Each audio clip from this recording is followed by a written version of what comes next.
요담이 그의 아버지 우시아의 모든 행위대로 여호와 보시기에 정직하게 행하였으나 여호와의 성전에는 들어가지 아니하였고 백성은 여전히 부패하였더라. 새벽을 깨우는 거룩한 기도자 여러분, 절망의 역사에 날아가네 희망을 더듬어 보려고 하는 역대기의 역사의 증언 앞에 그 하나님을 찾는 일의 겸비함의 소중함, 철저한 회개를 통한 새로남의 은혜를 열어가는 그 복됨, 그곳으로 새벽의 기도가 아름답기를 바랍니다. 오늘 우리가 읽어갈 하나님의 말씀은 역대하 27장 1절에서 28장 15절로서 우시아가 나병에 걸려서 강력한 나라를 이루었음에도 불구하고 별궁에 거하는 동안 아들 요담이 아버지와 더불어 섭정을 이루는 일을 시작하며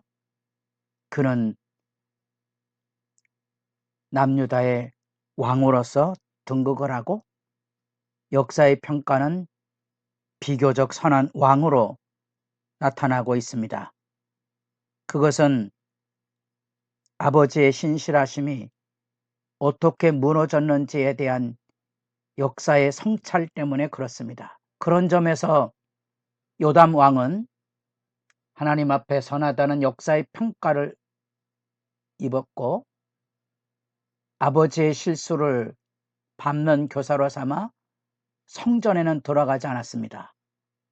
그만큼 하나님에 대한 두려움을 가지고 있었고 바르게 살려고 했기 때문에 나라를 강성해야 하는 일에, 그래서 무너진 성전의 문들을 보수하고 다윗성의 언덕에 방어선을 잘 만들어 섬으로써 또 살림지대마다 성체와 방배를 세워서 국력을 키워갔는데 더더구나 요단강 건너편 암몬 정과의 승리에서 은 100달란트라나 되는 암몬전의 조공을 거두게 되는 그런 큰 위협도 남기게 됩니다. 6절에 요담의 그 사역에 대해서 평가를 합니다. 요담이 그의 하나님 여호와 앞에서 바른 길을 걸었으므로 점점 강하여져 갔더라.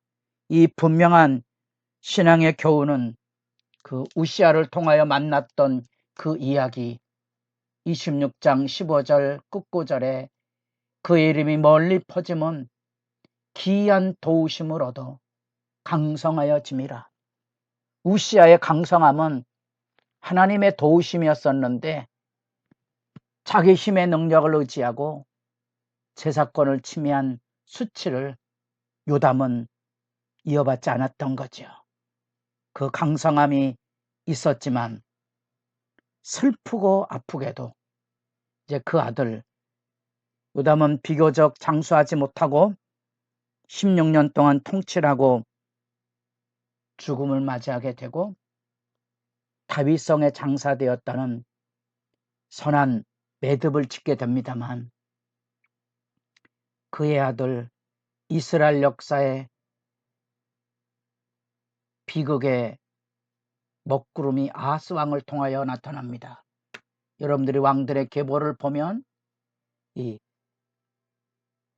여호사밧의 아들 여호람이 아달랴와 결혼함으로써 여호사밧이 뿌린 죄악으로 인하여 남왕국이 무너질 뻔한 아달랴 시대, 그 다음에 여기 아하스 시대가 유다 왕국의 멸망의 버금가는 영적인 밑바닥이 들려지게 되고요.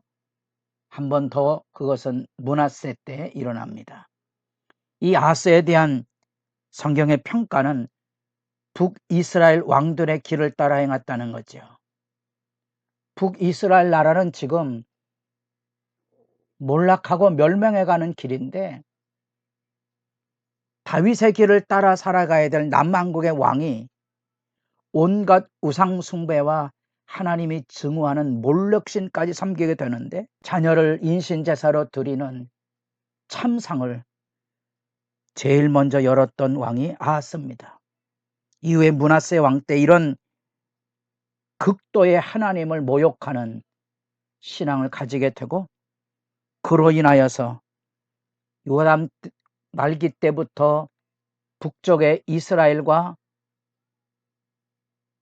그 북쪽의 아람 왕의 반아수르 정책을 지지하는 이들이 남왕국을 부추겨서 함께 반아수르전에 참여하자고 남왕국에 압력을 놓고 있었는데, 이 우상숭배에 찌들어서 그 분별을 알지 못하고 결국 그로 인하여서 남왕국과 북이스라엘과 아람왕 배신, 북이스라엘 베가의 침략 앞에 나라가 초토화돼서 포로로 끌려가고, 심지어 왕자조차도 포로로 끌려가고, 수십만이 살육을 당하고 20만이 포로로 끌려가는 비극적인 역사가 그곳에 담겨져 있습니다. 이 역사의 어둠 앞에 우리는 무슨 생각을 하는가? 어쩌면 말씀을 읽다가 뜨끔뜨끔한 게 있는데, 이 포로로 남왕국의 백성들을 끌고 오자 놀랍게도 북왕국의 사마리아의 오뎃이라는 선지자가 유다에 진노해서 하나님의 심판으로 그들을 포로로 끌려왔는데, 하나님의 백성을 포로로 잡고 있으면 하나님의 저주를 면할 길이 없다고 얘기하자. 그래서 돌려보내라고 그러자. 여러분, 성경 읽다 이런 것들이 막 부끄러움이죠, 부끄러움. 북왕국의 이 선지자의 말을 듣고 포로를 돌려보냅니다. 이거는 누가 들어야 될 얘기인 거 아닌 남왕국이 듣고 행해야 될 일이거든요.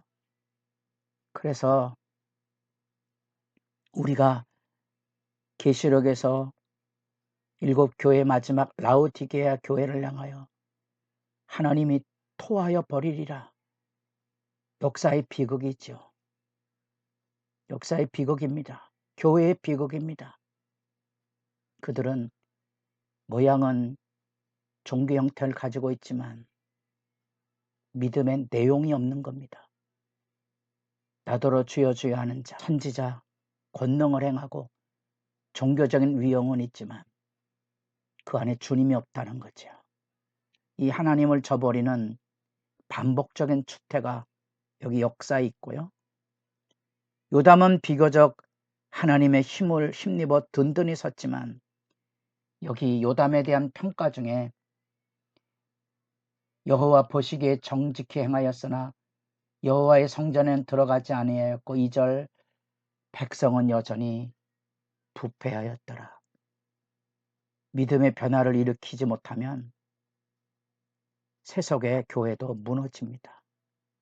그게 오늘날 교회가 세상에 경건한 믿음의 등불을 들고 서 있지 못하자 이제는 교회당 안에 세상의 어둠이 깊이 들어와서 교회를 세속화시키는 거고요. 예배는 무너지고 하나님의 축복을 기대하는 가련한 희망들을 가지고 있는데 날아가게 되겠죠. 거짓 신앙이잖아요. 드디어 아하스가 일어나서 본격적인 우상 숭배의 나락을 자초하는 모습입니다. 그래서 아람과 북이스라엘의 연합군에 의해서 약탈을 당하고 포로를 당하는 초토화를 겪게 됩니다. 주객이 전도되죠. 주객이 전도되어 포로로 끌고 간 북이스라엘 나라는 선지자 오스대의 이야기를 듣고 놀랍지만 포로들을 다 돌려보내줍니다. 그 이야기가 막 눈물 납니다. 15절 말씀에 보면 옷을 가져다가 벗은 자들에게 입히고 신을 신기며 먹이고 마시게 하며 기름을 바르고 그 약한 자들은 모두 나귀에 태워 데리고 종려나무성 여리고에 이르러 그의 형제에게 돌려준 후에 사마리아로 돌아갔더라. 예.